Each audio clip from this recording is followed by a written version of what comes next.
Okay, this is, I believe, the fifth. We've covered the scales from the first note, extending them, playing them backwards, building triads, I believe. This is the fifth. If not, it could be the sixth. So here we go. The last thing, what's important is the last thing we covered was building triads in each of the three shapes. Okay, here we go, 5 minutes and 25 seconds. What we need to start thinking about here is, what are we doing? Let's memorize these patterns and put something to them other than a pattern. Let's think of intervals. Let's think of those patterns and think of what these intervals are. Okay? Here is, you know what, I'm going to save what I'm going to say now for last. Hopefully it'll make more sense when I save it for last. So hopefully I'll get around to it. Let's take those triads that we just made in the last video. Starting on the first finger, it would be this. Or when I added the seventh right there at the end and rushed through it. Okay, so 2 whole steps from on the same string is a major third. Okay, we got that. On the next string, we play on the 7th, and it's our power chord or our bar chord, right? It's our bar chord shape.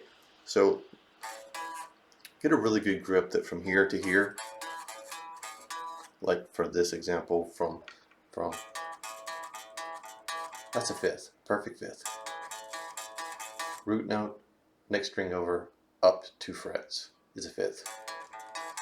That's a 5th. That's a major third. That's a 5th. Okay. What other note do we play? Well, we played the 7th note on the 3rd string or the D string. That's an octave. Good to know an octave. Good to know a 5th. Good to know a major third.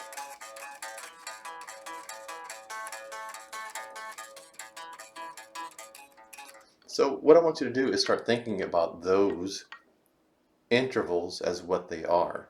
From here to here is a major third. From here to here is a 5th. From here to here is an octave. So I know that if I'm going to play a major scale, I need to end here, and I need to include my 5th, and I need to include my major third. So I know this much. Then I just fill in the rest.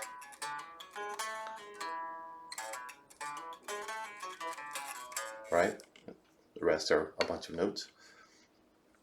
Okay, let's shift over here and see if we can learn some new patterns. If we skip to starting with the middle finger on the 5th fret, which is the A, and we start again, we go, we build that triad. That triad was this.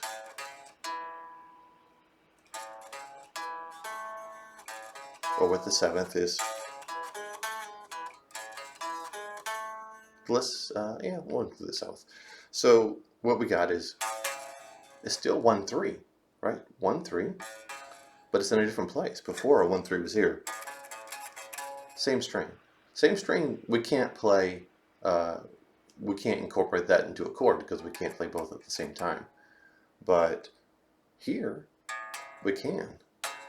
Okay? So I think this one's a little bit more useful to know. Over a string and down a half a step. So from 5-4, 5-4, 5-4. If you want to know the actual names, this is an A to a C sharp. Okay?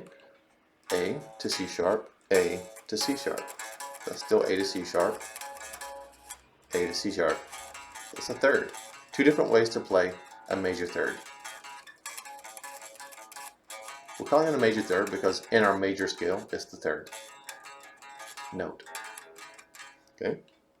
So we have that. We also have this, but we already know that. That's the 5th. We're just playing it with different fingers. And we have here.